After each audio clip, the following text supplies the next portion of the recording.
Licenciado, ya el gobierno del presidente Luis Abinader y del Partido Revolucionario Moderno tiene poco más de un año en esta gestión. Si usted, como presidente del Instituto de Contadores Públicos Autorizados, que ya hemos hablado y hemos visto y conversado de ese interés que uno percibe de parte de las autoridades de impuestos internos hacia buscar facilidades y sobre todo buscar la vuelta de que la gente pueda cumplir con sus obligaciones sin maltratar a la gente dentro del marco de la ley. Pero para eso hay que querer y hay que tener comunicación y hay que tener voluntad de resolver los problemas. Si yo le pidiera que me evaluara, así como usted lo hizo al principio, que nos habló y nos dijo, no, están buscando conversar con la gente, buscar los métodos y todo esto, y con las instituciones como las que usted representa, ¿cómo usted evaluaría hasta hoy cómo va esto desde el punto de vista operativo y de la relación con las instituciones, sobre todo con el sector que usted representa? Sí, definitivamente, Michela, hay que reconocer que el licenciado Luis Bardés y todo el staff de sus directores pues están haciendo un gran esfuerzo, se están movilizando para reunirse con los diferentes actores, tanto empresariales como profesionales, y participan inclusive en las invitaciones que le hacemos de que vayan como charlistas para ellos divulgar todo lo que son sus planes de acciones. Hay que reconocer que la Dirección de Impuestos Internos en específico es una institución compleja. De hecho, en algunos momentos, por ejemplo, en el caso de la magistrada Yorlín Vázquez, que es su directora jurídica, hemos conversado y nos ha manifestado de lo complejo que es estar en una sede central y replicar en cada administración que hay, tanto en el distrito como a nivel nacional, y evidentemente que el mensaje a veces no llega íntegro a las administraciones. Y hay un elemento que sí es importante tomar en cuenta. Diríamos que como todo el que está en una posición en esa institución tiene tareas que cumplir, pues muchas veces, ¿verdad?, esas autoridades endurecen mucho lo que es la posición, y como que esa posición contrarresta lo que es la intención, por ejemplo, que tiene el staff, que tiene el director y su cuerpo de subdirectores. Pero hay que reconocer que en estos últimos meses, por ejemplo, desde junio para acá, han estado inmersos en producir cambios de transparencia, Michelle, que vale la pena reconocer. Por ejemplo, a través del portal han estado, diríamos, sirviendo una serie de informaciones que antes eran informaciones secretas, información inclusive que el que la tenía oro. Por ejemplo, vamos a suponer consultas sobre casos puntuales. Ya en el portal la DGI ha publicado todas las consultas que ellos han emitido, donde uno puede entrar y ver sobre un caso, por ejemplo, el sector de agrícola, déjame ver qué consulta hay sobre eso para ver si hay algún beneficio. Y la han hecho pública, y eso son de las cosas. Que eso es jurisprudencia. Son jurisprudencia. Pero eso no tenía precedente aquí. Así es, hay que reconocerlo. Ellos están haciendo un esfuerzo de presentar una administración transparente y evidentemente... Y con los problemas que se buscan, pero la verdad que se nota esto. Sí, de hecho Michelle, por ejemplo, recientemente ellos emitieron la norma 521, que es la del uso telemático, que es la relación que nosotros debemos tener con la administración a través del portal. Y ahí hay una serie de un mecanismo donde se explica, donde debemos los contribuyentes conocer cómo manejar todo esto, porque si bien es cierto que puede ser un asunto que nos conlleve a penalidades en algún momento por abrir una notificación, por elegir una dirección virtual y no una física, entonces diríamos que todo este proceso la DGI lo ha estado llevando de una manera, diríamos, loable, hay que reconocerlo, y decir que el gran proyecto, Michelle, que la DGI tiene como, diríamos, como su niña bonita, es el tema de la factura electrónica. Y yo creo que que las propuestas de reforma deben incluir esto, ¿verdad? Sí, y pienso, obligatorio. Y pienso que quizás muchas propuestas no sean bienvenidas para el gobierno, porque como el gobierno tiene su propio proyecto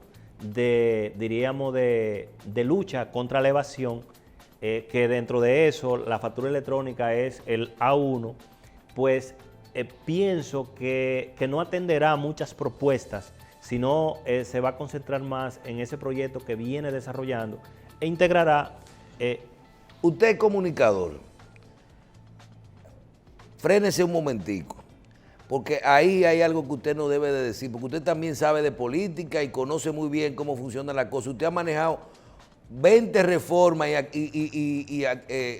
como iniciativas de reforma fiscal.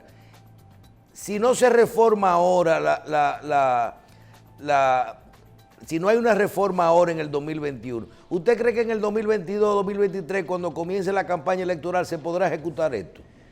El gobierno está obligado a producir un resultado de aquí a enero. O sea, quizá como mucho en el primer trimestre del 2022 tendría esa oportunidad. Más de ahí ya entraría en un terreno muy difícil para manejar mínimamente una reforma conveniente, Michelle, porque el problema está en que, usted decía ahorita algo, cuando hay cuando hay un ambiente de reforma, todo el mundo presenta la suya. Fíjense que la menos interesada es la que usted ha presentado, pero los otros sectores están presentando su reforma. Cada quien pone su reforma, que en vez de el gobierno quiere recaudar más, el otro quiere pagar menos, el otro quiere, cada quien hace la de él, pero nadie lo va a aprobar. Es correcto, porque, por ejemplo, ¿qué ha dicho el gobierno? Que cargaría más al que más capacidad contributiva tiene, que es el sentido constitucional y lo razonable. O sea, paga más quien gana más. Ahora, y resolviendo lo de la evasión y lo de la informalidad, y bajando los impuestos, no se resuelve el tema fiscal aquí. Sí, porque de hecho que... Pero cuando tú vas a un colmado en algunos países, en un colmado, en una bodega, en donde sea, usted paga impuestos, en este país no. ¿A usted le han pedido comprobante fiscal en un colmado? No, esa figura... Entonces, eso es informalidad. De hecho, porque ese es otro tema largo, por ejemplo, el tema de lo que es el plan de apoyo a las MIPYME y todo eso, porque la verdad, Michelle, que no se puede hablar de un proyecto de apoyo, por ejemplo, a las MIPYME, si no lleva consigo una simplificación de los impuestos, como bien mencionaba. O sea, hablamos de ayudar, de apoyar a las pequeñas empresas, a la microempresa, pero no va a haber una efectividad si no le llevamos, por ejemplo, dos cosas. Una simplificación en todo lo que tiene que ver con la seguridad social y una simplificación en materia de impuestos. O sea, porque son tres patas. O sea, tú tienes tienes el negocio, o sea, el aparato productivo de hacer negocio, pero ese negocio te va a conllevar a cumplimientos fiscales y cumplimientos laborales. Y si tú esas dos partes no se la acompaña a la ayuda, se cae todo. No está haciendo nada. Es un efecto dominó. Así es. Bien, salgámonos de la parte fiscal, salgámonos de los impuestos. Un contador público es auditor, son las personas que preparan los estados financieros y son las personas que auditan como representantes, como auditores, auditan todas las operaciones. Yo me puse a ver el año de ejecución ya que tiene el gobierno y he dicho, señores, aquí se están llevando una cantidad de procesos que son supuestamente irregulares. A mí que no me hablen de sobrevaluación si no se han hecho auditorías. A mí que no me hablen de sobrevaluación si hubo un concurso, porque alguien ganó y alguien perdió. ¿Verdad? Alguien ganó y alguien perdió. Y usted sabe muy bien que un empresario, su trabajo es ganar más. Pero me puse digo yo, le dieron mucho tiempo a las auditorías. Porque veo en los portales que el 80% de las compras del Estado y de las construcciones del Estado y de todas las obras del Estado se le han comprado a los mismos suplidores. Oigan bien, a los mismos suplidores de los últimos 25 años, 20 años de República Dominicana, a los mismos precios que se han comprado en los últimos años. Y eso te dice a ti, y con el mismo sistema de compra y contratación, un poquito más retrasado, porque ahora estamos más, hay como un miedo, un estreñimiento hacia los procesos de compra, pero al final, cuando se van a pagar, son al mismo precio y al mismo suplidor.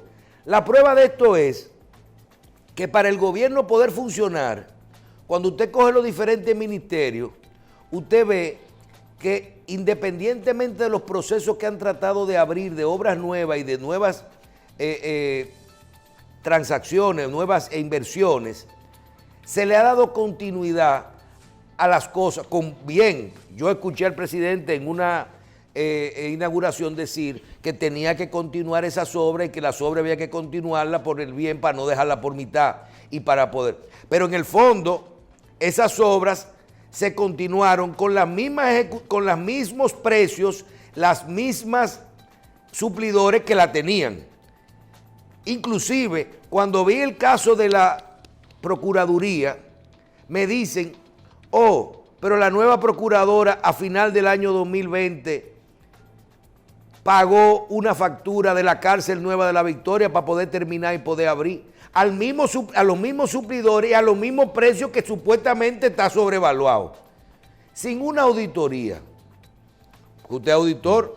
El hecho de que los funcionarios hayan buscado los mismos suplidores y le hayan dado continuidad a los procesos que ya existían y a los mismos licitaciones que ya otra gente tenía ganadas, inclusive que estén adquiriendo cosas nuevas, vehículos, una licitación al mismo precio que como se compraba antes. Carbón de Catalina, al mismo precio que se compraba el carbón antes. Entonces el carbón no estaba caro, es el mismo. Eso invalida, usted como auditor, eso valida las operaciones viejas inmediatamente, porque usted lo que tenía era o que suspender esas compras y trabajar como cuerpo de delito, porque no existen auditorías. Sí, yo creo que... no sé si usted me entendió el proceso. Totalmente. ¿Qué vamos a hacer con esto? ¿Se validaron todas las operaciones del pasado? Mira, ahí la respuesta es lo que mencionabas en principio. ¿La respuesta es sí o no? No hay una respuesta ni sí ni no, porque una cosa no valida ni invalida la otra, porque al final hay que demostrar que realmente no se cumplió con lo que establece las buenas prácticas, las mejores prácticas. Pero se cae la sobrevaluación. Porque ahí hay una contaminación al darle continuidad, si es al mismo precio y bajo la misma condición. No, inclusive con adicionales. Sí, porque han subido las cosas. Definitivamente, yo creo, Michelle, que si te fijas el gobierno en su inicio, planteó muy bien esa ruta de auditar todo, por decirlo así. Y sin embargo, el tema se quedó y como que se cayó ese anuncio que había hecho el gobierno. Y yo creo que la receta a eso que plantea era justamente hacer ese corte, porque ese corte iba a conllevar dos cosas. Una, poder preparar una información que sirviera de sustento para poder proseguir ante otros procesos.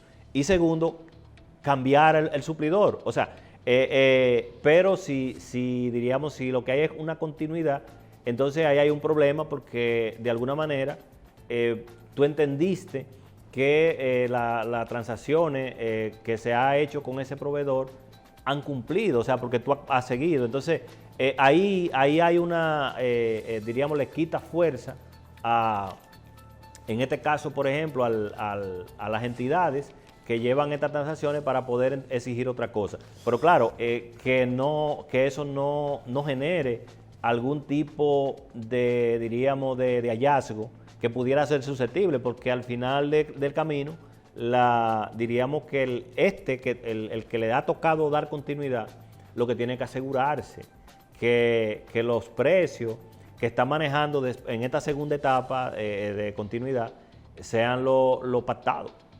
O sea, porque al final del camino, diríamos, y está demostrado, Michelle, que todos los temas de corrupción se definen en la contratación. O sea, el tema de la camisa a la medida y a quién esa camisa a la medida se le va a hacer, se orquesta en el pliego, y ahí es que deben de trabajar con los organismos de control para que no se le vaya debajo de la mesa esos temas de corrupción. Bueno.